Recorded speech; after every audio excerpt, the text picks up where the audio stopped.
Welcome to the third season of the Bitcoin Consciousness podcast. I think we will have some changes coming up. I will be interviewing more spiritual no-coiners this season to figure out what's going on in their models of reality and also challenge my own models regarding Bitcoin and how it can help to elevate humanity to the next level of evolution. So I'm looking forward to talking to some spiritual people in the coming months. So this is another solo episode where I address the audience of this podcast. And today I want to talk about community. So the first solo episode I did, I tried to describe the difference between the fiat consciousness and the Bitcoin consciousness. So for more details about that, you can check out that episode. But let's just say that the Bitcoin consciousness is a vision-based lifestyle where instead of old fears from the culture and society are deciding how to live our lives, we instead look for higher consciousness to guide us forward. And that process usually looks like when we find our center, we can receive visions of future scenarios that we usually like, because these visions are sort of our destiny or our deeper purpose, why we came here in the first place. So when we get these visions, we're like, yes, I want to do it. And as a response to that, we often get fears. All the programming that we have collected or that we haven't let go of yet is then coming up as a countermeasure to this vision. So we see the vision, we want to go there, but that triggers all these fears that we got from the family and the culture and so on.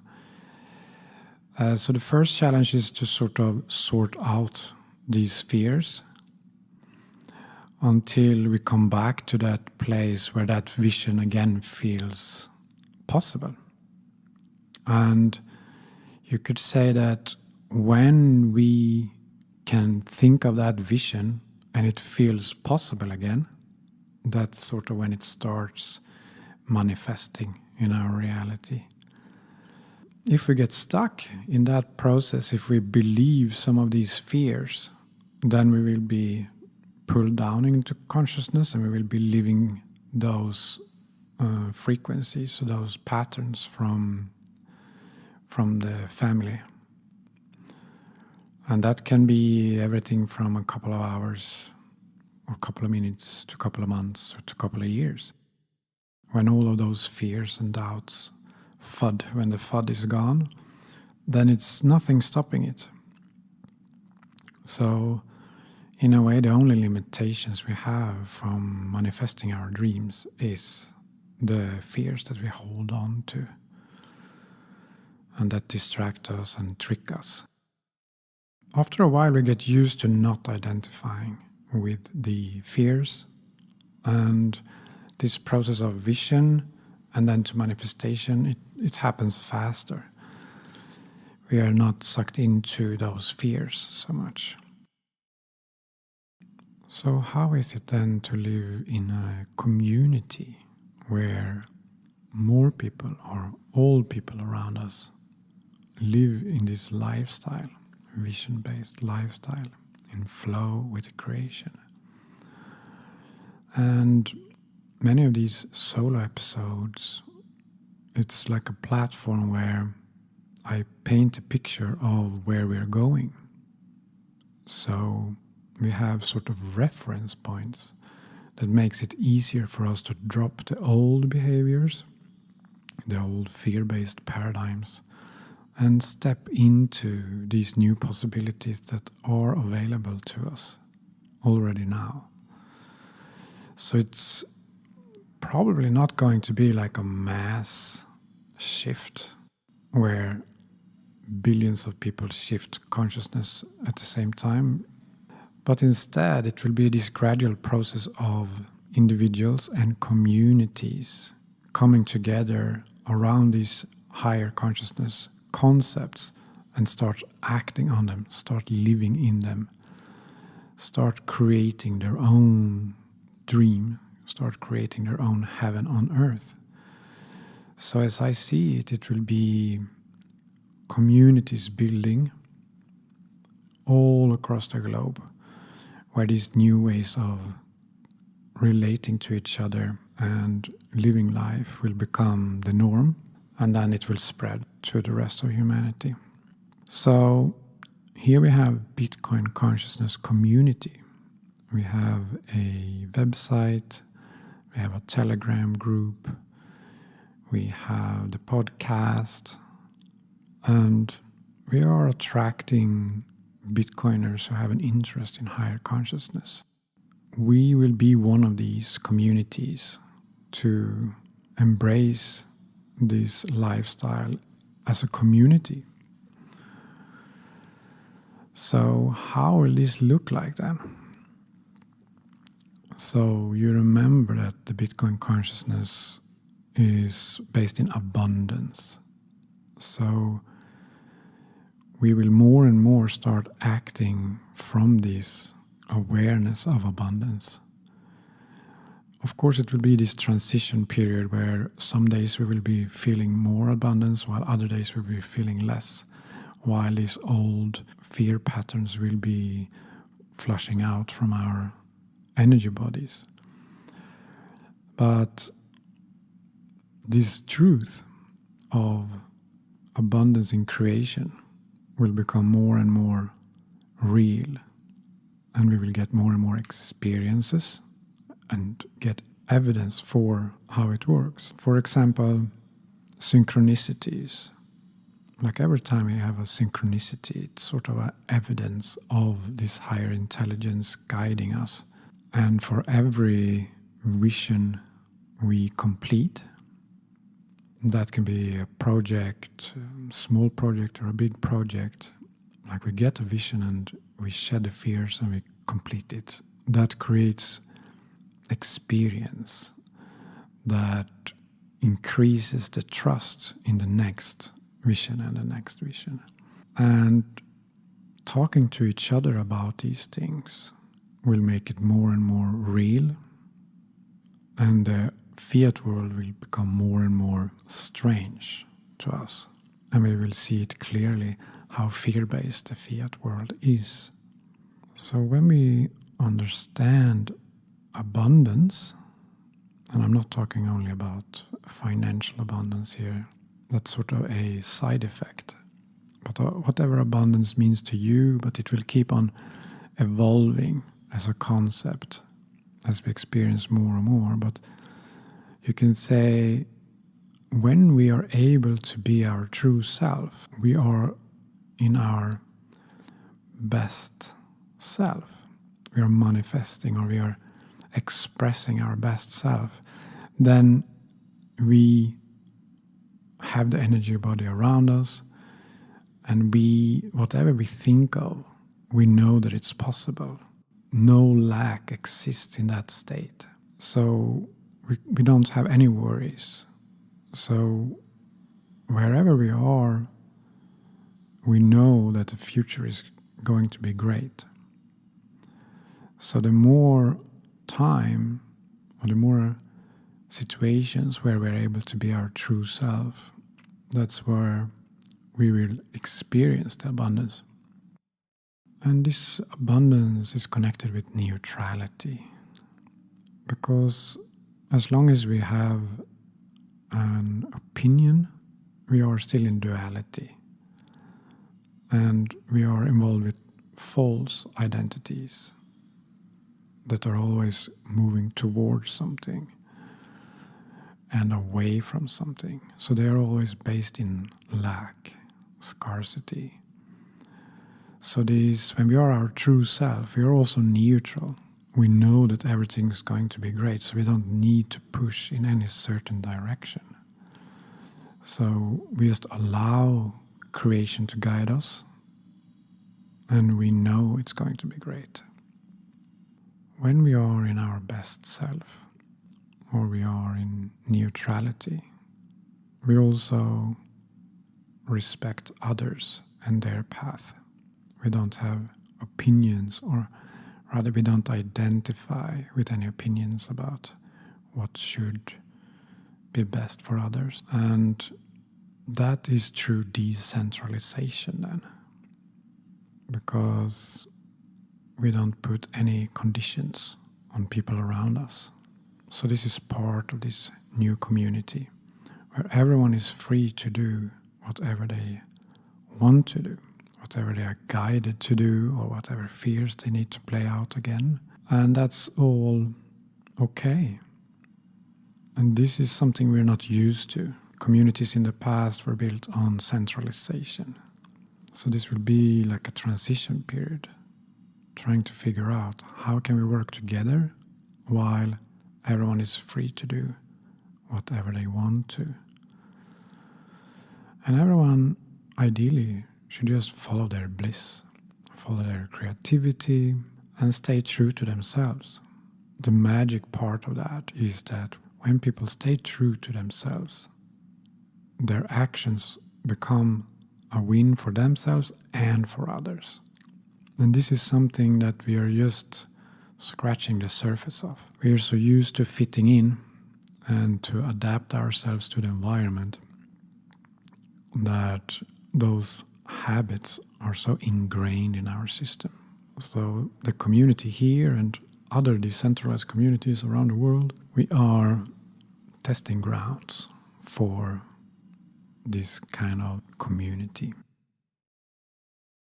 In this new community, we cannot act on what is known only. So this is also different from fiat communities where people establish rules and concepts and then they act according to those concepts.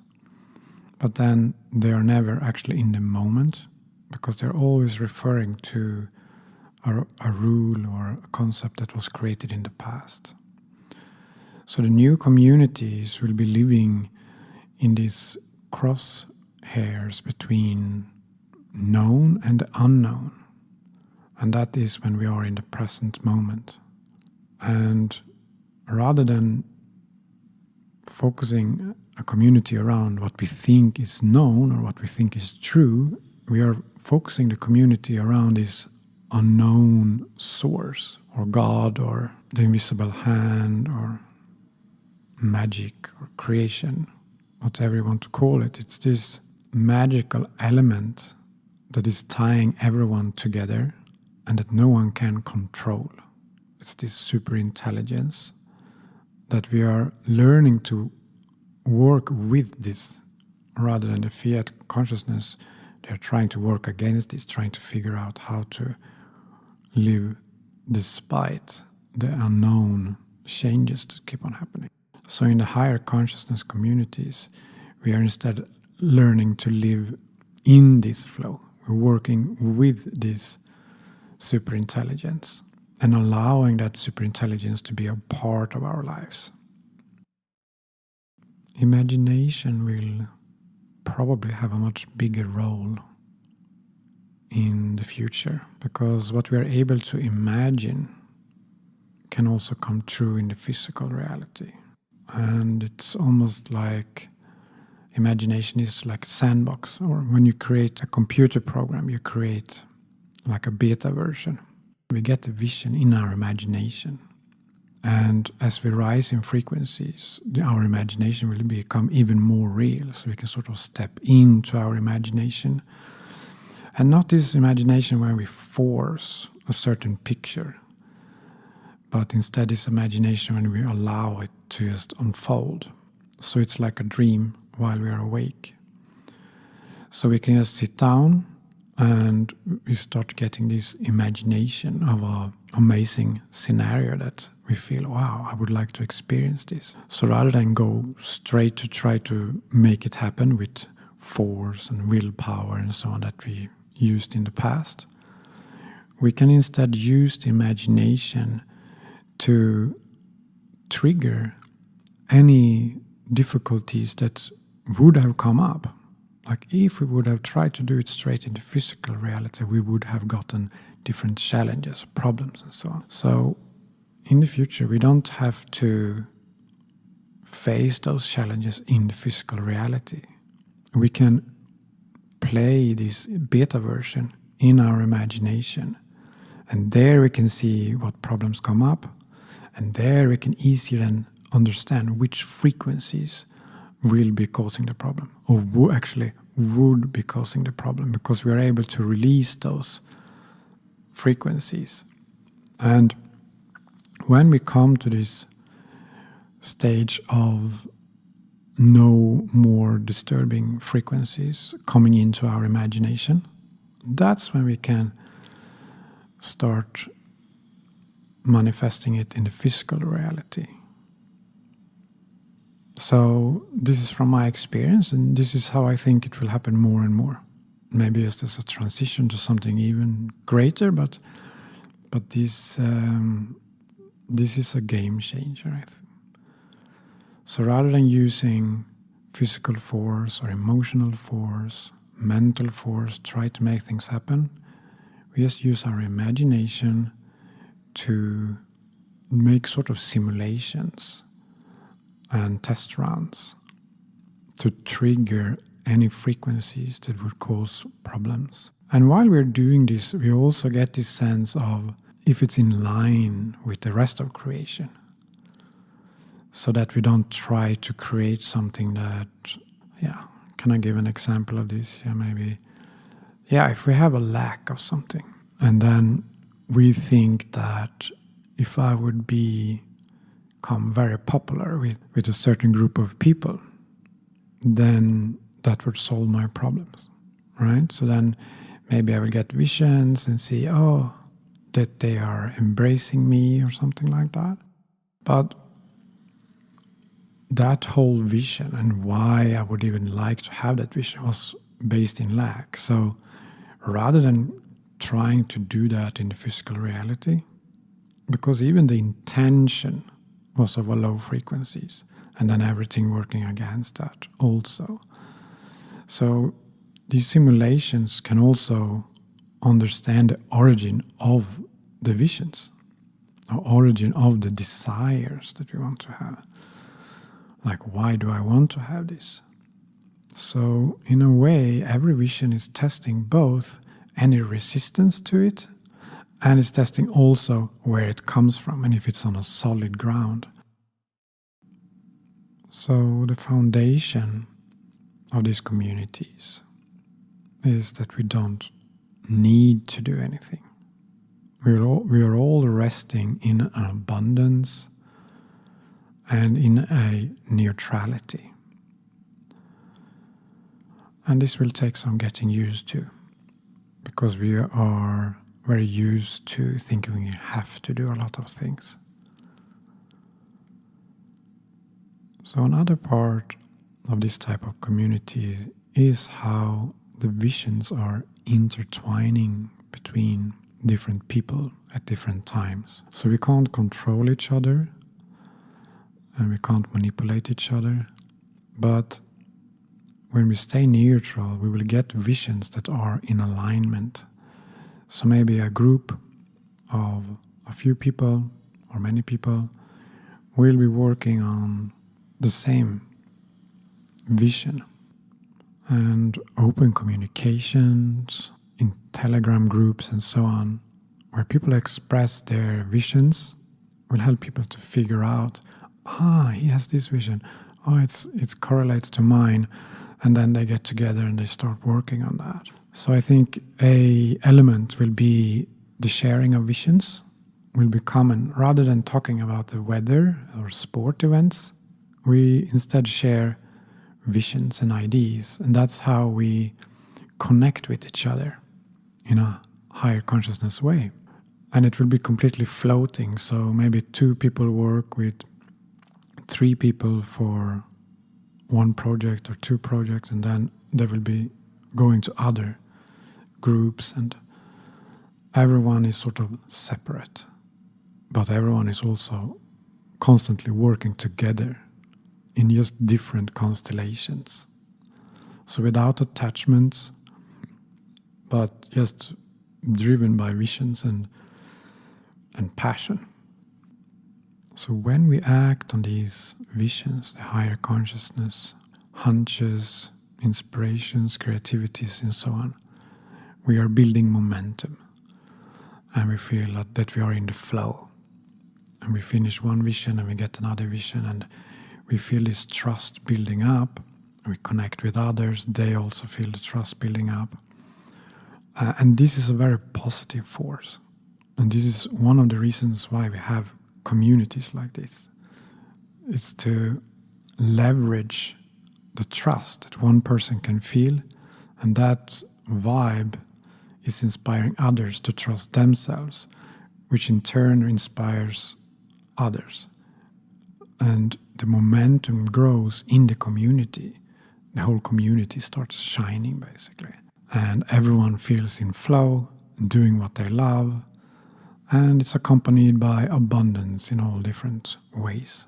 But similar to how individuals can have this momentum and then it breaks. It's like you get a vision that it's so far away from who you think you are that you're not able to create it. So you fall into the fears patterns because you don't believe it is possible. And I can imagine it will happen similar to communities where we will build up the momentum, everyone will feel great, and then it will come like a collective, or some individuals will get visions of the next stage and it will feel too big, it will feel out of reach, and it will be of time for the whole community that will sort of lower the consciousness and go backwards a little bit. I see it almost like 2 steps forward and 1 step back. And that's sort of the integration process. And similar like Bitcoin's price, it can't just go up, it needs to sort of stabilize in these key areas and so on. And I feel it will be the same for communities, and sometimes we will stretch and do amazing things, and then it's like, we need to stabilize, and then we will go down a little bit, have a little bit like of a depression, but that depression will still be on a higher level than the last depression. I think this problem of getting too big visions will become quite common. Problems will be maybe in this area where we have sort of already surrendered everything. We knew everything we were used to, and we are living in this dream world, physical dream world. And then consciousness rises again, and it shows us visions that we can't accept. Like they are so good that we can't imagine them to be real. So similar what's happening also in the lower consciousness. It's just on a bigger scale. And to be able to talk about this is where we can really help each other and sort out what is the vision and what is the fears. Because it's the same system of a vision coming up, and then this triggers fears. And these fears will be like ancestral fears from generations on Earth. So we will get a vision which will trigger these deep, ingrained fear patterns in our DNA or in our genes, in our bodies. So this is an area we will be looking at and be aware of and help each other through those. Yeah, I think that's all for today. So let me just mention that I have published a online course on Looking Glass education, lookingglass.com. It's a meditation course and lectures around decentralized spirituality. So have a look at that. It's a value for value. So just pay whatever you feel like paying. And check out the community, the website, and the events coming up. I have a course starting on Saturday. It's a group of people that want to take things to the next level.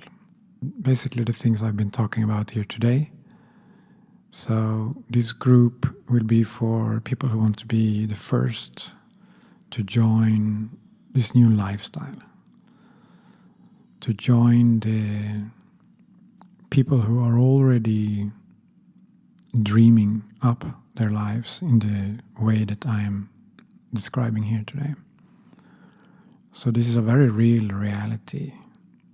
And if we are still in the fiat consciousness, it might seem strange, but it's really like a different operating system.